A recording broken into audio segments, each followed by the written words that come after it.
Lep dober večer vam želim. Moje ime je Lili in danes se bomo pogovarjali o karmi, o karmičnih številih. Ali je 13 res tako zelo zlovešče število ali res prinaša nesrečo? Kaj pomeni, če ste rojeni na tisti dan 13, 14, 16, 19, torej na karmični datum? Vse to bomo danes povedali, pričeli bomo pa samim pojmom karme. Karma po definiciji numerologije ni kazen, ni prekletstvo, ampak je pravzaprav nova priložnost. Možnost, da stvari popravimo. Vsi smo ga že kdaj pobiksali, pa še ga bomo. Vsi smo v prejšnjih življenjih bili manj kot pošteni, pa mogoče se nam bo to še kdaj zgodilo. Če pogledamo leta za nami, 2014, 2013, 2019, 2016, to so bila karmična leta. Zato je nekako bruhalo na plano vse slabo, ki ga trenutno človeštvo ima. 2019 je simboliziralo leto pohlepa. Poglejte, požigali smo amazonski gozd, zato da imamo zdaj lahko tam govedorejo. Torej, marsikaj ljudje počnemo, kar morda ni najbolj smiselno, kar je morda zelo samodestruktivno. Ali se bomo zdaj izgovarjali na karmo, ali bomo prevzeli odgovornost, pa je to, kar bo odločilno, predvsem v naslednjem letu, ko stopamo v mojstrsko leto 2022, ko postavljamo nove, drugačne temelje. Ampak o tem kdaj drugič. Danes se bomo torej posvetili karmi, kaj karma pomeni, kaj vam prinaša, kako se z njo soočiti. Bom pa takole rekla. Da bi zdaj pogledali vsa osebna števila, imamo jih 5, zračunamo jih iz imena, priimka in rojstnega datuma, je pa tale oddaja prekratka. Zato vas tokrat izjemoma vabim, da si preberite, kako lahko sami izračunate, ali karmo imate na mojo spletno stran www.lili-sorum.com. Poiščite zavihek numerologija in tam poiščite prispevek o karmi. Videli boste formule, izračunali boste lahko vseh svojih 5 osebnih števil, pogledali, kje vse se karma lahko pojavi in kaj to pomeni. Mi pa se bomo danes predvsem posvetili temu, kaj pomenijo karmična števila, kaj pomeni, če ste na ta dan rojeni in kaj pomeni, ko pridemo do tega datuma v danem mesecu. A ste pripravljeni? Pa pejmo. Torej, karma naj bi bila ponovna možnost, priložnost, torej tisti dnevi v mesecu, ki so karmični, nas opozarjajo, kje pa mi v našem življenju morda ga biksamo, kje morda bi lahko ravnali bolje. Torej, poglejmo najprej število 13. Število 13 simbolizira popravljanje poštenega dela. Torej, bi lahko rekli, da v prejšnjih življenjih smo si lastili tuje delo, tuj trud, tuje zasluge. Kdor je rojen 13. se predvsem uči svoje lastne vrednosti. Pri karmi je vedno tako. Najprej se učimo prepoznati pošteno, dobro, da rečemo pravilno, potem pa se učimo to prepoznati tudi pri sebi. Torej, vsi tisti, ki imate 13 zelo prisotno, tudi v osebnih številih, ne samo v rojstnem datumu, se boste prepoznali v opisu, da garate ko žival, ampak zato niste primerno poplačani. In v življenju pride običajno trenutek, v katerem rečemo, zdaj pa dost. Zdaj pa ne bom vedno jaz tisti, ki bo delal nadure, pa nočne, pa praznike, pa za najmanjše možno plačilo, pa v nekem kontekstu, kjer nisem spoštovan. To pa je ta drugi korak karme, ki nas uči ceniti tudi svoje pošteno delo, tudi svoj trud, tudi svojo lastno vrednost. In jaz verjamem, da se v tem vsi kdaj najdemo, ne glede na to, ali to karmično število imamo ali ne. Naj pa nam bo vsakega 13. v mesecu to število opomnik, da tiste odločitve, ki so kvalitetne, tiste odločitve, ki so poštene, slej kot prej prinesejo tudi kvalitetne posledice, tudi poštene posledice, in kadarkoli imate občutek, da ste izkoriščeni, da niste cenjeni, da vas ne vrednotijo, se vprašajte, kako lahko vi to situacijo spremenite. Jaz zelo rada pohecam, da sigurno ne boste spremenili tako kot v filmih, da ni priporočljivo zagnati vse po tleh, zakleti in odvihrati, ampak tisti prvi korak je pa odločitev. Torej, število 13 ni slabo, 13 ni preklet. Opominja nas, da živimo v svetu, v času, v kontekstu, kjer morda poštenost, pa zdrava kmečka pamet, pa tiste prave prioritete niso več spoštovane. In ker je vsak izmed nas del sveta, del družbe, del celote, je na vsakem izmed nas, da se vsake toliko časa, ali pa vsaj tistega 13. v mesecu, ne samo na petek 13. spomni tistih pravih vrednot, poštenosti, dela, marljivosti in predvsem odgovornosti. Število 13 namreč simbolizira ravno to, prevzemanje odgovornosti za lastna dejanja, prevzemanje odgovornosti za sebe, preprosto za svoje lastne odločitve in izbire, ki bodo seveda kdaj tudi narobe, ki bodo seveda kdaj tudi drugačne, kot bi si potem kasneje želeli. Kolikokrat si mislimo, bi se drugače odločil, ampak verjetno bi se drugače odločili, zato ker veste, kakšen je bil izid. Če bi bili še enkrat v isti situaciji, brez da bi vedeli, kakšen je bil izid, bi se po vsej verjetnosti znova enako odločili. Torej, kadarkoli imate občutke krivde, občutke obžalovanja, se vprašajte, kako lahko sebe in svet okoli sebe spremenite, da bo boljši. Ni bistvo, da spreminjamo druge, tudi ni bistvo, da smo jezni nase. Število 13 simbolizira včasih tudi to destruktivnost, ko se ujamemo v ta krog ponavljanja in ponavljanja venomer istega, se pravi jeze na sebe. Tudi s tem ne bomo nič pametnega dosegli. Število 13 povezujemo s štirko, se pravi s fizičnim telesom, z umrljivim delom, torej potrebna bo akcija. V tem primeru ne bo dovolj samo filozofirati in razmišljati in sanjariti, ampak je treba stvari prijeti v svoje roke in jih dejansko spremeniti. Torej, če ste rojeni 13. v mesecu, pomeni, da delate predvsem na lastni vrednosti, na spoštovanju poštenega, marljivega dela, se pravi, kako bi lahko vpletli malo več reda v življenje, morda malo več samodiscipline, samoodgovornosti, mogoče tudi discipline, čeprav ne maram te besede, predvsem pa prizemljenosti. Odgovor in izhod iz števila 13 ven, v svetlobo, da tako rečemo, iz karmičnega dolga, je pravzaprav prizemljenost, povezanost z zemljo. Torej, če se znova spomnimo amazonskega pragozda, ne početi stvari, ki škodujejo nam kot ljudem in svetu kot celoti. To je nekako sporočilo števila 13. Kadarkoli smo 13. v mesecu, torej se vprašajte, kje lahko morda vpletete malo več reda v življenju in pravzaprav, če smo iskreni, sebi s tem olajšate življenje. No, poglejmo zdaj število 14. Tudi število 14 je karmično število, marsikdo misli, da je samo 13, taka pa ni. 14 pa pomeni obveze oziroma beg pred obvezami. Pomeni izzive, predanosti, odprtosti, obveze, ko govorimo o stalnosti. Torej, če se tale 14 pojavi v tistem osebnem številu, ki opisuje naše partnerske odnose, je predvidevati, da bo ta oseba ali prevarana ali bo nagnjena k varanju, pa mogoče bomo malo bolj široko in splošno rekli, vsi tisti, ki imate 14 prisotno v osebnih številih, pomeni, da ste nagnjeni k mehanizmom bega. Tako je bilo tudi leta 2014, tako tudi letos, ker je seštevek 5, mi vsi kot celota smo malo nagnjeni k temu, da bi odsvirnali stran in drugam in ne več bili tam, kjer nam ni prav. Kar po svoje seveda ni narobe. Če govorimo o nekem zdravem premiku, zdravi odločitvi, ko smo se odločili, da bomo nehali butati z glavo v zid.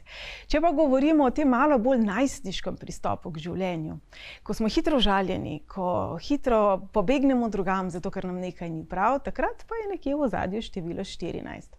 Torej, če ste rojeni 14. v mesecu, se predvsem učite prepoznati, kaj je tisto, zaradi česar si vi želite vztrajati. To ne pomeni, da ste po pravilu neodgovorni, da se izogibate obveznostim in tako naprej, da hvatate krivine, da rečem po domače. Pomeni, da se učite najti način, da tudi ko je neprijetno, tudi ko boli, tudi ko bi bilo lažje jo ucvirnati drugam, najdete tisto pot in tisti način, ki je za vas dober in kaj je pravzaprav tisto, česar si vi želite. Včasih si vsi to zelo, zelo težko odločimo in prepoznamo, za vas je to včasih še težje. Ko smo 14. v mesecu, torej podobno velja za vse nas. Vprašajte se, kje potrebujete več svobode? Kje pravzaprav morda niste vi? V katerih segmentih v življenju so okoli vas ljudje, ki niso zanesljivi, so ljudje, ki pa mogoče bežijo stran od obveznosti, pa potem vi namesto njih delate in popravljate in pospravljate njihovo zmedo in njihove posledice. Velikokrat smo na eni ali na drugi strani tega karmičnega števila. Torej, če imate to število posebej prisotno v vaših izračunih, pomeni, da se učite prepoznavati, kaj je beg, kaj je tisto, ko pa je potrebno in kdaj vztrajati. Do kdaj? Velikokrat prehitro odnehamo, velikokrat pa tudi predolgo časa vztrajamo. In tale štirka simbolizira ravno to trmo, ravno to vztrajnost, ki ni zdrava. Torej, tisti, ki imate zelo močno 14-5, temu rečemo, prisotno v svojih izračunih, pomeni, da včasih tudi v tem begu in izogibanju morda pretiravate, pa vam je potem za nazaj malo žal. Kakšna je pot ven? Seštevek je 5, torej prepoznavanje pravega pomena svobode. Kaj pa je svoboda? To, da smo lahko drugačni, ali to, da druge, ki so drugačni, sprejemamo? Ali v bistvu oboje? In karma nas vedno uči, da vedno sta dve plati zgodbe, kot smo rekli pri 13. Najprej se učimo prepoznavanja poštenega dela, ponavadi tako, da smo postavljeni v situacije, kjer resnično garamo in smo pridni in marljivi, in potem se učimo svojega poštenega dela.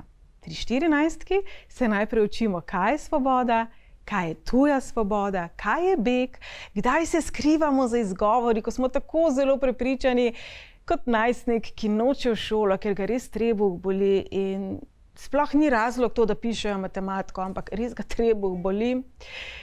Velikokrat se vsi ujamemo v te izgovore, velikokrat jim verjamemo, velikokrat jim dajemo preprosto prevelik pomen. Torej, vsakega 14. mesecu se vprašajte, kaj izmed vseh teh nejev, ki jih imate v življenju, je pravzaprav izgovor in ali je resnično nemogoče. Jaz to vprašanje zelo rada postavljam ven, kadar delamo 1 na 1 v mojih svetovanjih. Prepričajte me, da je nemogoče. Ravno kar sem padla dol z Marsa, pojma nimam o Zemlji, pojma nimam, kdo ste vi, ampak vi mi pravite, da ničesa ne morete, da nekaj se ne da narediti. Prepričajte me, argumentirajte mi, zakaj se ne da narediti. Kajti veste, kaj se največkrat zgodi? Ne da se narediti v tem trenutku. Če se dovolj potrudimo, če namenimo dovolj časa pozornosti in sebe nečemu, marsikaj lahko dosežemo. Torej, vsakega 14. se vprašajte, kaj je izgovor in kaj v resnici lahko dosežete. Poglejmo zdaj število 16. Tudi število 16 je karmično število, simbolizira pa nezaupanje vase, nezaupanje v življenje. Vsi tisti, ki imate to število močno prisotno v osebnih številih, pomeni, da se boste srečevali z ljudmi, ki so manj kot iskreni, ki po vsej verjetnosti se sploh ne zavedajo, da lažejo. V zadnjih letih se zelo veliko govori o čustvenih vampirjih, o vlogi žrtve, o narcisoidni motnji. Torej, to so ljudje, ki se zlažejo takole in sploh ne vedo, da se zlažejo. Veste zakaj? Ker verjamejo v svojo laž, ker znajo sami sebe to prepričati. Tisti, ki ste rojeni 16. v mesecu, to ne pomeni, da ste lažnivci, ne me zdaj narobe razumeti, ne želim tega reči, ampak preprosto morda malo preveč dvomite vase. Morda se še niste naučili sami zaupati v sebe in svoje mnenje, zato morda iščete mnenje drugod, iščete potrditev drugod, iščete navodila, potrdila, usmeritve, nasvete drugod namesto v sebi. Ena velika lekcija v življenju bo prepoznavanje ravno tega, v čemu ste dobri, v čemu ste suvereni, kajti znate biti zelo, zelo zahtevni do sebe. Število 16 kot seštevek 7 povezujemo ravno s perfekcionizmom in s tem, da od sebe zahtevamo veliko, preveč. Torej, zelo pomembno je, kje se to število 16 pojavi v vaših izračunih. Še enkrat, če ste rojeni 16. delate na tem, da zaupate vase, v to, kar vi mislite, seveda pa je prvi korak, da se vprašate, kaj sploh mislite. Kaj pa je vaše mnenje? Kakšno pa je vaše prepričanje? Predvsem o vas samih. Glede na to, da imamo v letnicah, ki nas obdajajo, se pravi v 2. tisočletju, veliko dvojk, predvsem bo poudarek na odnosih, torej za vse vas in vsakega 16. v mesecu, še kar nekaj časa, torej do 2030. leta, se bomo predvsem spoznavali in spraševali o odnosu, ki ga gojimo v prvi vrsti do sebe. Kajte, veste, kako je? Če vi vase ne zaupate, potem ne boste zaupali v življenje. In potem ne boste zaupali v nikogar.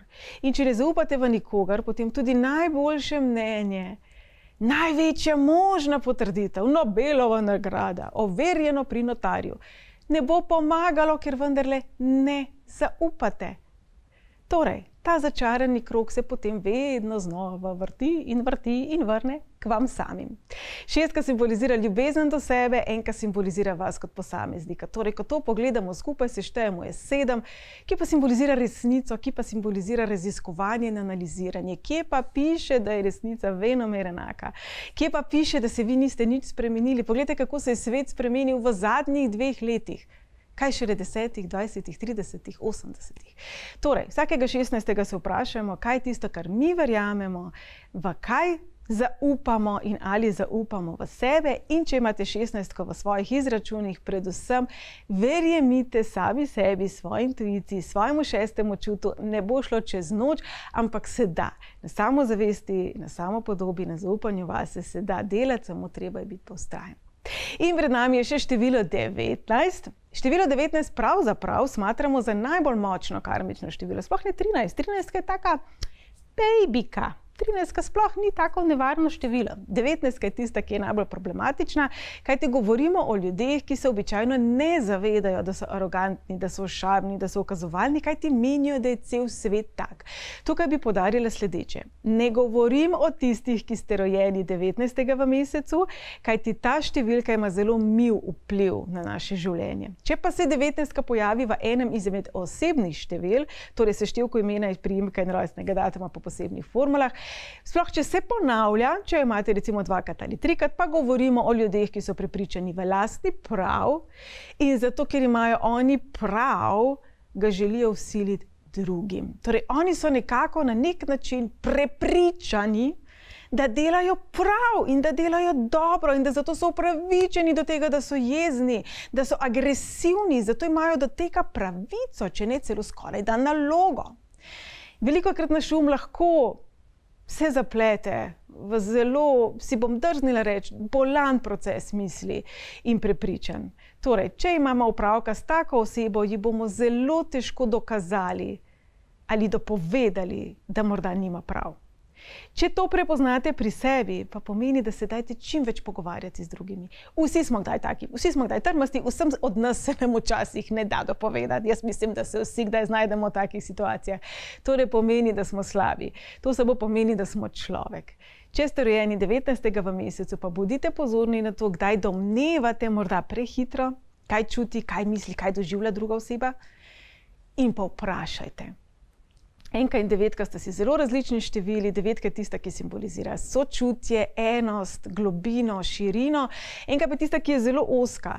In ko to seštejemo, je znova 1. Se pravi, lahko smo zelo zapičeni v neko misel, v neko prepričanje. Vsakega 19. v mesecu se torej vprašajmo, ali si pustimo dopovedati, ali sploh prisluhnemo nekomu, ki ima drugačno mnenje od nas, in kdaj morda resnično rinemo z glavo skozi zid. Kajti, dragi moji, če z glavo butamo v zid na vso moč, bo tudi zid na vso moč nazaj butnil v nas. Včasih je preprosto potrebno popustiti. Tako, to je bil pregled števil, karmičnih števil od 13 do 19. Še enkrat vas vabim na mojo spletno stran, da si pogledate, ali jih imate tudi v osebnih številih, torej www.lili-orum.com. Zgoraj poiščite zavihek numerologija, napišite karma. Marsikater še drug zanimiv članek vas tam tudi čaka. Če imate kakršenkoli predlog, kaj vas še zanima v mojih oddajah, pa seveda pogumno pišite na ls@lili-orum.com. Jakob se mi pridruži nekako na vsake 3 oddaje z vašimi vprašanji, z vašimi predlogi in potem to skupaj predebatirava, torej vabljeni. Jaz sem najbolj vesela, če je tole lahko neka interakcija med vami in med mano. Zdaj pa poglejmo še, kaj nam prinaša 19. teden. Torej vse to, kar smo 19. povedali, bo prihajalo v ospredje ta teden. In moje vprašanje vam je, ali je sploh še kaj sveto? Kaj v vašem življenju vi dojemate kot sveto? Kaj je tisto, kar je za vas dragoceno in zakaj? A so to materialne stvari, a so to duhovne stvari, a so to čustvene stvari, v kakšnem stanju so vaši odnosi, partnerstvo, odnos starši, otroci, sosedi, sodelavci z vami, v kakšnem stanju so vaše finance, vaše zdravje, predvsem pa vaš pogled na svet. Kdo je kriv za vse, kar je narobe v vašem življenju? To je konstruktiven pristop temu tednu. Zdaj pa poglejmo, kaj vas čaka glede na vaše število življenjske poti. Pa najprej ponovimo, kako ga zračunamo. Torej, število življenjske poti, bomo dali zdaj formulo tudi gor, da si jo lahko pogledate, je seštevek vašega rojstnega datuma. Toliko časa seštevate, dobite eno samo cifro. Tukaj imamo tudi en primer. Poglejmo zdaj, kaj vas čaka, če imate seštevek 1. Torej, tam, kjer ste najbolj prepričani, da imate prav, drage moje enke, ste bliskovite v razmišljanju. Tisti, ki imate število življenjske poti, ste znate biti zelo odločni, zelo hitri, tudi prehitri. Zato se ta teden vprašajte, katere impulzivne odločitve v vašem življenju niso bile dobrodošle. Tisti, ki imate število življenjske poti 2, pa ravno obratno, pred vami je čas, v katerem je prav, da se postavite za sebe. Kaj pa je tisto, preko česar vi ne greste? Kaj je tisto, od česar ne odstopate? Kaj je tisto, česar se pa morda bojite? A veste, vam bi lahko ta 19 pomagala v konstruktivni smeri. Se pravi, da si končno drznete povedati, da končno si drznete postaviti za sebe, tudi tistim, katerih se bojite. Tisti, ki imate število življenjske poti 3, pred vami je čas podobno kot za dvojkice, ko je prav, da se odločite za nekaj novega. Ko je prav, da se odločite, kdo ste, kaj ste in predvsem zakaj ste. In potem to preprosto živite. Ni vam ničesar potrebno nikomur povedati, nikomur dokazovati in nikomur se opravičevati. Torej v tem tednu preglejte, kje morda pa vi sebe podrejate, namesto da bi bili ustvarjalni, namesto da bi bili polni energije, namesto da bi bili polni te radosti, ki jo imate. Zakaj bi svojo svetlobo vi zasenčili, če ni treba? Tisti, ki imate število življenjske poti 4, pred vami je teden, v katerem bi lahko malo nihali iz trme, iz vztrajnosti, iz tega, da imate vi prav, v to, da morda nimate nič prav. Torej, letošnje leto je specifično, vse nas bo malo premetavalo, vas v tem tednu pa predvsem iz občutka, kaj je pravično, kaj je pošteno, kaj je tisto, za čemer vi stojite in mogoče pa temu ni tako. Torej, sprašujte se, kaj je tisto, kar ima za vas resnično vrednost in ali je še vedno tako. Ste bitje tradicije, ste nekdo, ki zelo spoštuje preteklost, ampak ne se pa zatakniti v tej preteklosti. Število življenjske poti 5, pred vami je teden, ki bo mogoče tudi Peter. Pred vami je teden, v katerem boste zelo, zelo odzivni in hitri. Pazite na svoje besede. Če boste hitro užaljeni, pejte raje na WC ali pa en krog okrog bloka, preden izbruhnete.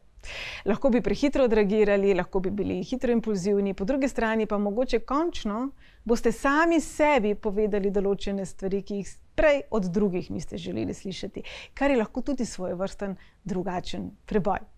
Število življenjske poti 6. Tudi za vas velja, da je končno prišel čas, v katerem se boste morda lažje postavili za sebe, predvsem pa je pred vami teden, v katerem se odločajte, kaj izbirate zase. Poglejte 6. Spominja tako na kanglico. Kaj boste nalili v kanglico, ki bi lahko rekli vaše življenje? To je tako zelo splošno in široko vprašanje. Dajmo ga zožati. Kaj boste dodajali prav vsakemu svojemu dnevu? Kajti velikokrat preveč na splošno gledamo in se nam zdi, saj bom, potem pa mine leto, teden, dan, ura, življenje.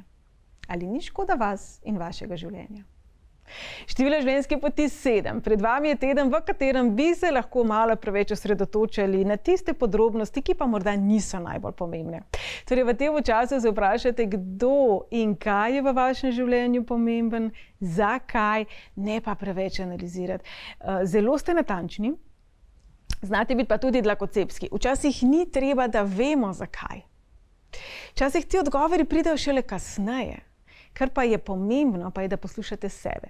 Zelo močno imate razvito intuicijo, zelo močno imate razvit čut za resnico, se pravi nekako kar zavohate, jaz rečem temu laž, kajti zavohate neharmonijo v energiji. Torej, v tem tednu ne preveč razpredati, analizirati in se spraševati, zakaj. Morda ni važno zakaj, morda je bolj važno kaj. Število življenjske poti 8. Pred vami je teden, ko bi lahko se zelo na hitro odločili za nekaj novega, bili zelo odločni, naredili nekaj nepojmljivega, nenavadnega, predrznega, predvsem pa je to teden, v katerem sprejemajte. Poglejte 8, tako zgoraj, tako spodaj. V prihajajočih oddajah bomo o 8, o manifestiranju zakonu privlačnosti govorili. Naučili se bomo tudi posebne vaje za osmico že v naslednji oddaji. Torej, 8 simbolizira tako sprejemanje kot dajanje. In če ste vedno v akciji, če ste vedno v zagonu, če ste vedno v pogonu, kdaj sprejemate, drage moje 8? Tale teden, ta naslednji tudi. In še število življenjske poti 9. Pred vami je čas, v katerem bi lahko močno spremenili mnenje pravzaprav o sebi. Opazujte ogledala okrog sebe, opazujte, kaj vam okolica govori, opazujte, kaj vam sporoča življenje, kaj vam sporočajo notranji občutki. Morda pa boste v teh ogledalih prepoznali novega ali novo sebe. Morda pa je čas, da se tudi vi premislite in začnete o sebi razmišljati preprosto drugače. Saj smo v letu drugačnosti in sprememb in svobode in nihanja in tako naprej. Kaj ne bi bilo fajn, če bi določene stvari, ki jih vi menite o sebi, preprosto spremenili. Torej, dragi moji, to je bil pregled tedna pred nami, ki bo nekako vseeno prebudil in pritisnil tudi na naš ego, ker je 19. teden tudi na našo karmo. Vse to, kar smo prej v uvodu povedali o številu 19, velja tudi za ta teden. Jaz vam želim čim več lepih trenutkov in čim več ozaveščanja, kaj pri sebi lahko spremenite, da bi bili lahkotnejši in bolj polni ljubezni. Kot rečeno, o osebnih številih in o numerologiji si preberite na www.lili-sorom.com. Če imate kakršnokoli vprašanje, vabljeni, mi pišite na ls@lili-sorom.com in se vidimo naslednji teden ob 8 na ETV. Pa, pa!